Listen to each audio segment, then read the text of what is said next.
Hi, I'm Dr. Francesca Zampollo, and this is a food design article review. And the article that I have for you today is The Chef as Designer, classifying the techniques that chefs use in creating innovative dishes. This is not actually an article, it's a paper published in the proceedings of the 2014 Design Research Society's conference. And the first author, Barry Kudriwitz, is also the associate editor of the International Journal of Food Design. I want to start with a quote. Chefs are expected to create dining experiences that go beyond offering quality product. In a sense, chefs can be viewed as designers, their professional kitchens acting as design studios and manufacturing plants, innovating and transforming ingredients for small-scale production. I completely agree with the view of chefs as designers, and therefore food designers, because as the authors explain later, chefs go through a process of idea generation, testing, iteration, and refinement, as designers do. So in this paper, the authors introduced their study where they interviewed chefs on their creative process. The goal is to find similarities between chefs and designers' creative process, with particular attention here to the design methods for idea generation. To me, this is one of the most fascinating topics in food design. But maybe just for me, because I'm interested in design thinking and food design thinking. And research of this type is what creates a bridge between design thinking and food design thinking. If you're interested in knowing more, have a look at the link up here to a video on food design thinking. The authors start by reviewing the literature on chefs' creative process. But I've done this search myself and there's not much there. Researchers just started being interested in how chefs come up with ideas. And this is why this is so fascinating. Everything still has to be discovered. And it's articles like this that are leading the way. One interesting thing that the authors do here is comparing the creative process of two huge chefs, Grant Achatz and Ferran Adrià. And their creative process is taken from two of their books, A Day at El Bulli and Alinea. The authors then list and compare all the creative methods, as they call them, that these two chefs use. So this is already a very good resource to have. Then the authors add, a close reading of these two chefs' processes of innovation reveals that they are involved in and recognize their own systematic approaches to creating new dishes. Yet the definition and classification of the related activities and procedures remain inherently ambiguous and thus are not explicitly articulated. For example, as the authors explain here, a study conducted in 2007, where 12 Michelin star chefs have been interviewed, showed that their inspiration came from colleagues' restaurants, literature, new technology, food markets, television, traveling, prior employment, and customers. It's easy to understand how chefs aren't able to articulate their creative process.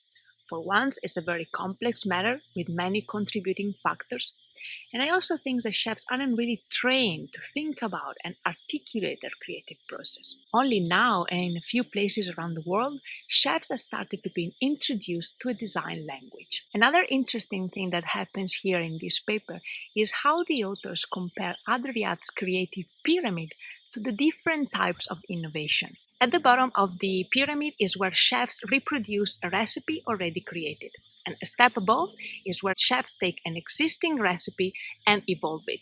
This is what the authors identify as incremental innovation. One more step above is combinational creativity, which the authors identify as innovation. And at the top of the pyramid is technical conceptual creativity, which the authors identify as invention. And finally, the real contribution of this paper is showing how chefs are already using, and most interesting, without even knowing it, the same techniques that designers use. In particular, the authors show how chefs use the design method called Scamper and the principle Maya. Just briefly about these two concepts. Scamper is a design method created in 1972, which is constantly used by designers. It's based on the acronym Substitute, Combine, Adapt, Modify, Put to Another Use, Eliminate, Reverse, Rearrange. For example, with Combine, you take two existing ideas, you put them together, and you create a new design idea. The Maya principle stands for Most Advanced Yet Acceptable,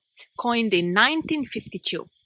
indicating that social acceptance of innovation requires a connection to expectations. In other words, radical innovation can be difficult to assimilate and can seem overwhelming.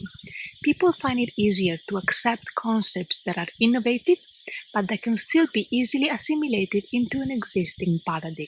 Okay, so the authors here show how chefs already use Scamper and Maya in two ways. First, they compare Adria's and Aka's creative techniques to Scamper, and they found that Scamper's appears to be an acceptable higher order classification of the creative methods employed by these chefs. And secondly, they interviewed 10 high-profile chefs in Minneapolis on their creative process and concluded, although it is not referred to as such, we found that chefs use elements of Scamper to innovate food concepts, often for their goal of generating intrigue, play, surprise, and/or humor. So, this is clearly an initial study, but its merit is that of strengthening a path of discovery of chef's creative process and the comparison with the design process.